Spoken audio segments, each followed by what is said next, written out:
سنة نبينا لما قالها نبينا فاتبعوني فاتبعوني في حب الخير فاتبعوني. Taubat.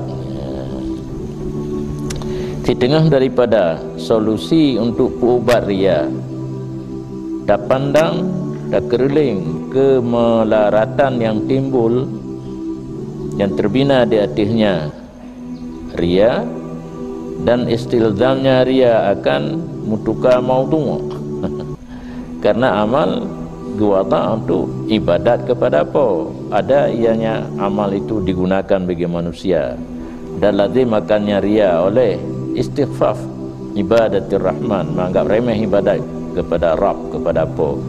Padahal dianya apa berdepu barang dalam hatinya seseorang.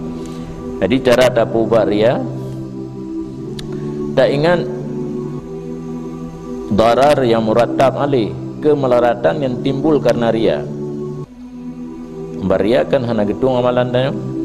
Hek pula pingkui dah beramal, bahkan malaikat langit pertama, kedua sampai ketujuh kagak sanjung amal langit tanya, doa Allah Taala kagak ya roh muka dia.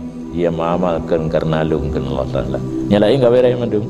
Yang darar murattab alih, kemelaratan yang timbul karena ria, amalan gitulah. Alayan lazim waktu kitanya nak bersifat dengan ria, mau balik maudu'.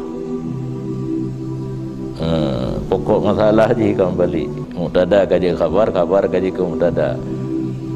Karena amal untuk mengabdi diri kepada apa? Jinokan amal tanya menyeria mengabdi diri kepada manusia. Kau balik olayan ringan remeh ibadat kepo sebab hana mengkerling kepo dia tak ibadat mengkerling kepada manusia, padahal apa depu atau hati kita kata ibadat kepada manusia kan kepada ponyan solusi untuk mengobati diri.